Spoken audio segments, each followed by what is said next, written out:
Hello friends, आज हम पढ़ेंगे छत्तीसगढ़ के प्राचीन इतिहास में बौद्धकालीन छत्तीसगढ़ के बारे में। बौद्धकालीन छत्तीसगढ़, यहाँ पुरातात्विक, साहित्यिक एवं यात्रा वृत्तांत तीनों प्रकार के ऐतिहासिक साक्ष्य मिलते हैं। बौद्धकालीन छत्तीसगढ़ में बौद्धकाल के समय और छत्तीसगढ़ की चर्चा करें तो पुरातात्विक, साहित्यिक एवं यात्रा वृत्तांत तीनों प्रकार के ऐतिहासिक साक्ष्य यहाँ प्राप्त होते हैं छत्तीसगढ़ में। बौद्धकालीन स्थल की यदि हम चर्चा करें, पहला स्थान है शीरपुर। शीरपुर में बौद्धकालीन स्थल में स्वास्तिक विहार बौद्ध केंद्र के रूप में चर्चित प्रभु आनंद कुटी विहार यहाँ विद्यमान है। बौद्ध टीला यहाँ स्थित है शीरपुर में। पीतल से निर्मित बौद्ध की मूर्तियां यहाँ से प्राप्त हुई। तिवर विहार बौद्ध की मूर्ति यहाँ से प्राप्त हुई शीरपुर क्षेत्र से। बौद्ध, हिंदू और जैन मंदिर तथा मठों के स्मारक यहाँ से प्राप्त हुए हैं।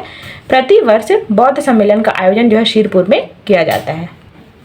अगला है तुरतुरिया, मौर्यकालीन बौद्ध भिक्षुणियों का विहार।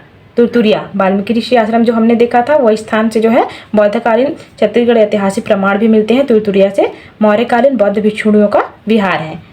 भोंगापाल भगवान बुद्ध की विशाल प्रतिमा यहाँ से प्राप्त हुई। कोंडागांव जिला।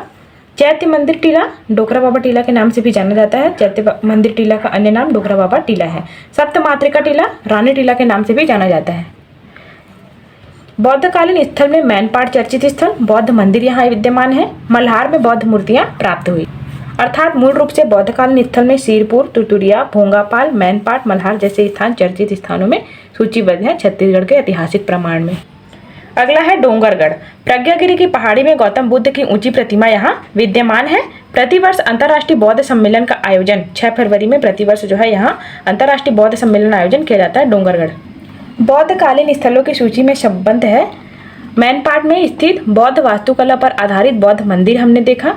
बौद्धकालीन स्थलों में मल्हार, उत्खनन से प्राप्त बौद्ध मूर्तियां यहाँ से प्राप्त हुई। बलौदाबाजार के तुरतुरिया क्षेत्र से विशाल बौद्ध की प्रतिमा प्राप्त हुई। डोंगरगढ़ क्षेत्र से गौतम बुद्ध की ऊंची प्रतिमा यहाँ विद्यमान है। शीरपुर क्षेत्र में स्वास्तिक विहार, प्रभु आनंद कुटी विहार, तीवरदेव विहार, पीतल निर्मित बौद्ध मूर्तियां यहाँ विद्यमान है। भोंगापाल क्षेत्र में विशाल बौद्ध प्रतिमा यहाँ देखने को मिलती है। अर्थात ये सभी स्थान जो है बौद्धकालीन स्थल है छत्तीसगढ़ में। अगला है जैन धर्मकालीन छत्तीसगढ़ के प्राचीन इतिहास। इसकी स्थापना छत्तीसगढ़ में 6वीं शताब्दी में हुई। जैन धर्मकालीन छत्तीसगढ़ के प्राचीन इतिहास। जैन धर्म संबंधी प्रमुख साक्ष्य का वर्णन हम देखेंगे। जैन धर्म संबंधी प्रमुख साक्ष्य में प्राचीन स्मारक प्राप्त हुए। प्राचीन स्मारकों की सूची अगर हम देखें, बिलासपुर के मल्हार क्षेत्र से प्राप्त हुए जैन धर्म संबंधी, महासमुंद शीरपुर क्षेत्र, सरगुजा महेशपुर क्षेत्र, रायपुर के आरंग से, मल्हार, शीरपुर, महेशपुर, आरंग से प्राचीन स्मारक प्राप्त हुए हैं जैन धर्म संबंधी। यह सभी जो है प्राचीन स्मारक से संबंधित स्थान है। बिलासपुर, महासमुंद, सरगुजा, रायपुर जैन धर्मावलंबी जैन धर्म से संबंधित। जैन मूर्तियां रायपुर के आरंग क्षेत्र से, सारंगगढ़ के पुजारीपाल क्षेत्र, आरंग व पुजारीपाल क्षेत्र से प्राप्त हुई हैं जैन मूर्तियां छत्तीसगढ़ में। प्रमुख तीर्थंकर यदि हम बात करें, प्रथम तीर्थंकर ऋषभदेव, शक्ति, गुंजी, दमोदहरा, बिलासपुर, बूढ़ीखार, मल्हार।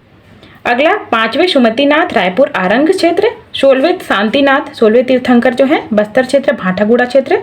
23वें पार्श्वनाथ, दुर्ग, नगपुरा क्षेत्र। 24वें महावीर स्वामी, रायपुर के आरंग क्षेत्र। 24 तीर्थंकरों में प्रथम तीर्थंकर, 5वें, 16वें, 23वें और 24वें तीर्थंकर जो है इस क्षेत्र में छत्तीसगढ़ में विद्यमान रहे। महाजनपद काल। अगला है महाजनपद काल। छत्तीसगढ़ चेदी महाजनपद में शामिल था। भारत में कुल 16 महाजनपद थे, जिसमें छत्तीसगढ़ चेदी महाजनपद के अंतर्गत आता था। छत्तीसगढ़ के क्षेत्र में बुंदेलखंड का पठार क्षेत्र शामिल था। इसकी राजधानी जो है शुक्तिमती थी। तो यह जो है महाजनपद है। 16 महाजनपद में भारत में छत्तीसगढ़ जो है चेदी महाजनपद के अंतर्गत सम्मिलित क्षेत्र रहा।